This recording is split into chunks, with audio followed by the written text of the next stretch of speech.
Welcome to my YouTube channel online Suraj Sharma. বন্ধুরা 2024 সালে আধার কার্ডের প্রচুর সমস্যা আছে। যাদের সমস্যা আছে তাদের সমস্যার সমাধান করার জন্য আমি অনেক বেছে 10টা প্রশ্নের উত্তর নিয়ে এসেছি। এই 10টা প্রশ্নের উত্তর আপনাদেরকে জানিয়ে দিচ্ছি। আশা করি এই 10টা প্রশ্নের উত্তরের মধ্যে আপনাদেরও একটা নিশ্চয়ই এর মধ্যে প্রশ্ন থাকবে। তো আশা করি এই উত্তরটা আপনারা পেয়ে যাবেন। তো যদি ভালো লাগে ভিডিওটাকে লাইক করে দেবেন, বন্ধুদেরকে শেয়ার করে দেবেন। এরকমই ভালো ভালো ভিডিও আপনাদের জন্য আনতেই থাকবো। আর নতুন হলে অবশ্যই চ্যানেলটাকে সাবস্ক্রাইব করে বেল আইকনটা প্রেস করে রাখবেন। তো বেশি দেরি না করে চালু করে যাক। দেখুন, সবার প্রথম হচ্ছে বাচ্চা। ধরুন নতুন বাচ্চা হয়েছে, নতুন বাচ্চার আধার কার্ড বানাতে গেলে কি কি ডকুমেন্ট লাগবে? সব থেকে সোজা উপায় হচ্ছে বন্ধুরা, নতুন বাচ্চার ডকুমেন্ট বানাতে গেলে মানে নতুন বাচ্চার আধার কার্ড বানাতে গেলে বাচ্চার জন্ম সার্টিফিকেট শুধু লাগে। আর বাচ্চার সঙ্গে বাচ্চার বাবা কিংবা মাকে আধার সেন্টারে যেতে হবে। আর সঙ্গে যে যাবে, ধরুন যদি মা যায় তো মায়ের আধার কার্ড শুধু লাগবে, অরিজিনাল আধার কার্ড আর মায়ের হাতের ছাপ এগুলো লাগে, দিয়ে আধার কার্ড রেডি হয়ে যায়। তো ডকুমেন্ট হিসেবে কি লাগছে? বাচ্চার জন্ম সার্টিফিকেট, বাচ্চার মায়ের আধার কার্ড কিংবা বাবা যদি যায় তো বাবার আধার কার্ড, ব্যাস এইটুকু ব্যাপার। এবার যদি বন্ধুরা কারো আধার কার্ডে যদি নাম ভুল থাকে, যদি তার বয়স 18-র বেশি হয়, তার যদি আধার কার্ডে নাম ভুল থাকে, তাহলে তাকে ঠিক করতে গেলে আগে ভোটার কার্ড বানাতে হবে। ভোটার কার্ড ঠিক হয়ে গেলে আধার কার্ড ঠিক হয়ে যাবে। আর যদি তার বয়স 18-র নিচে, তার যদি নাম ভুল আছে আধার কার্ডে, সে যদি ঠিক করতে চায় তাহলে তার স্কুল সার্টিফিকেট লাগবে।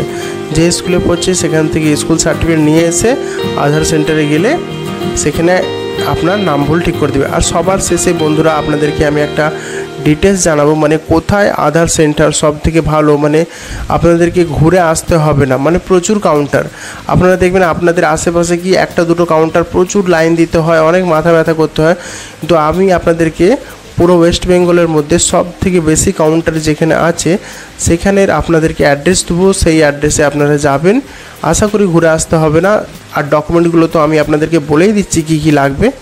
আধার কার্ডে যদি জন্ম তারিখ ভুল থাকে, তো দেখুন এখনকার যা নিয়ম হয়েছে সরকারের, আধার কার্ডে যদি জন্ম তারিখ ভুল থাকে তো আপনাদের 3টে ডকুমেন্ট দিয়ে ঠিক করা যাবে। এক হচ্ছে জন্ম সার্টিফিকেট। জন্ম সার্টিফিকেট দিয়ে জন্ম তারিখ ঠিক করা যাবে, ইজিলি ঠিক হয়ে যাবে। যদি জন্ম সার্টিফিকেট না থাকে তো মাধ্যমিক সার্টিফিকেট থাকলেও জন্ম তারিখ ঠিক করা যায়। আর যদি মাধ্যমিক সার্টিফিকেটে না থাকে তো এখন পাসপোর্ট, যে বিদেশ যাওয়ার যে পাসপোর্ট থাকে সেটা থাকলেও আপনার জন্ম সার্টিফিকেট মানে জন্ম তারিখটা ঠিক করা যাবে। এরপরে হচ্ছে বন্ধুরা, অনেকে মনে করবে যে ওর আধার কার্ডে ফটো ধরো খারাপ আছে, ফটোটা কালো এসেছে, তো সেটা যদি পাল্টাতে চায় তো সেটা কিভাবে তারা চেঞ্জ করবে? তো ফটো পাল্টানোর একটাই উপায় হচ্ছে বন্ধুরা, বায়োমেট্রিক করতে গেলে আপনার ফটোটা সে পাল্টে দেবে। ঠিক আছে বন্ধুরা, বায়োমেট্রিক করার সময় যদি বলেন যে ফটো পাল্টাবো, ফটো সবসময় পাল্টানো যায় না, নিয়ম আছে। তো ফটো পাল্টানো যাবে, আধার সেন্টারে আপনাকে ডাইরেক্ট যেতে হবে। ধরুন আপনার বাবার নাম ভুল আছে কিংবা অনেকের বিয়ে হয়ে গেছে তার স্বামীর নাম ভুল আছে, তো এই দুটো জিনিস কিভাবে ঠিক হবে আধার কার্ডে? তো এইটা আপনারা বাড়িতে বসেও করতে পারবেন কিংবা যে কোনো সাইবার ক্যাফেতেও করতে পারবেন, আপনাদেরকে কোথাও যেতে হবে না। কিন্তু এটা করতে গেলে আপনার আধার কার্ডে আগে থেকে মোবাইল নাম্বার অ্যাড থাকতে হবে। অ্যাড থাকলে কী হবে, আপনার বাবার নাম কিংবা স্বামীর নাম আপনারা ইজিলি আপনারা বাড়িতে বসেও করতে পারবেন কিংবা যে কোনো সাইবার ক্যাফেতে যেয়ে আপনার বাবার নাম কিংবা স্বামীর নামটা ঠিক করতে পারবেন। বন্ধুরা, আপনার আধার কার্ডে মোবাইল নাম্বার চেঞ্জ করতে গেলে কী ডকুমেন্ট লাগবে? আপনার আধার কার্ডে মোবাইল নাম্বার চেঞ্জ করতে গেলে কোনো ডকুমেন্টই লাগবে না, শুধু আধার কার্ডটা নিয়ে যাবেন, হাতের ছাপ দিবেন কিংবা চোখের ছাপ দেবেন, আপনার মোবাইল নাম্বার চেঞ্জ হয়ে যাবে। কোথায় গেলে আপনার আধার কার্ড বারবার মানে কোথায় গেলে আপনার আধার কার্ড এক চান্সে হয়ে যাবে, মানে বারবার ঘুরে আসতে হবে না, ডেট নিতে হবে না। তো আপনাদেরকে আমি যে অ্যাড্রেসটা দেখাচ্ছি কম্পিউটার স্ক্রিনে দেখতে পাচ্ছেন, কম্পিউটার স্ক্রিনে দেখুন লেখা আছে হাওড়া অঙ্কুরহাটি। ওখানে আপনারা হাউক করে পৌঁছে যাবেন, ব্যাস ওখানে দেখবেন আপনাকে বেশি কিছু ঘুরতে হবে না, এক চান্সে আপনার কাজ হয়ে যাবে। অনেক লোক আমাকে কমেন্ট করে যে বায়োমেট্রিক বলতে কি বোঝায়? তো বায়োমেট্রিক বলতে বোঝায় বন্ধুরা, কেউ যদি দেখবেন কারো হাতে ছাপ মিলছে না, ছোটোবেলার ছবি আছে বড়োবেলার ছবি, তো বায়োমেট্রিক করলে কি হয়, আপনার হাতের ছাপটা আপডেট হয়ে যাবে। আগে দেখবেন মিলছিল না, আপডেট হয়ে গেলে কী হবে, আপনার হাতের ছাপ ইজিলি মিলবে। বায়োমেট্রিক হলে হাতের ছাপ মিলবে খুব ভালো করে। তারপরে হচ্ছে আপনার চোখের ছবি আপডেট হয়ে যাবে, ফটোটা আপডেট হয়ে যাবে, এইগুলো বায়োমেট্রিকের কাজ। সঙ্গে মোবাইল নাম্বারটাও করে দেবে যদি বলেন।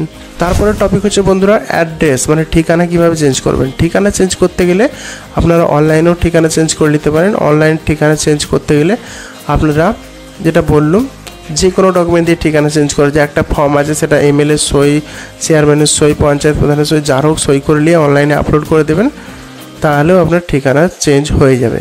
আপনারা বাড়িতে বসেও করতে পারবেন। এরপরের টপিক হচ্ছে বন্ধুরা, আধার কার্ড হারিয়ে গেলে কীভাবে বার করবেন। যদি আপনার আধার কার্ডে মোবাইল নাম্বার যোগ থাকে তো হারিয়ে গেলে ইজিলি পেয়ে যাবেন। এখন ইউআইডিআই যে আধার কার্ডের মেন সাইট আছে, আধার কার্ডের যে মেন সাইট আছে সেখানে যে আপনারা দেখবেন ফরগট আধার বলে একটা অপশান আছে, সেখানে ক্লিক করে আপনার নাম, জন্ম তারিখ, মোবাইল নাম্বার এসব দিলে আধার কার্ডের যেই মোবাইল নাম্বারটা অ্যাড আছে তাতে ওটিপি যাবে। ওটিপি দিলে আপনার আধার নাম্বার পেয়ে যাবেন।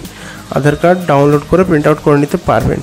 আধার কার্ড হারিয়ে গেলে মোবাইল নাম্বার অ্যাড থাকতে হবে, না অ্যাড থাকলে অনেক সমস্যা। লাস্ট টপিক হচ্ছে বন্ধুরা, আপনার আধার কার্ডে কোন ব্যাংক লিঙ্ক আছে। তো এটা দেখতে গেলে আপনাকে আধার কার্ডের সাইটটা লগ ইন করতে হবে। লগ ইন করে আধার নাম্বার দেবেন, ওটিপি যাবে, ওটিপি দেবেন, দেখবেন ওখানে একটা লেখা আছে ব্যাংক স্ট্যাটাস, ওখানে ক্লিক করবেন। আপনার আধার কার্ডে কোন ব্যাংক লিঙ্ক আছে সেইটা আপনারা দেখতে পাবেন। তো দেখবেন কেন্দ্রের যে সমস্ত টাকা আধার কার্ডের মাধ্যমে পাঠানো হয়, গ্যাসের টাকা বলুন কিংবা পিএম কিষানের টাকা বলুন, দেখবেন আধার কার্ডে যে সমস্ত ব্যাংক লিঙ্ক আছে সেখানে টাকাটা পাঠানো হয়। তো আধার কার্ডকে টাকা পাঠালে অটোমেটিক টাকাটা আধার কার্ডে যে ব্যাংক লিঙ্ক আছে সেখানে চলে আসে। তো আপনারা ইজিলি বাড়িতে বসে চেক করতে পারবেন। ঠিক আছে বন্ধুরা, আজকের জন্য এ পর্যন্তই। ভালো লাগলে ভিডিওটাকে অবশ্যই লাইক করে দেবেন, বন্ধুদেরকে শেয়ার করে দেবেন।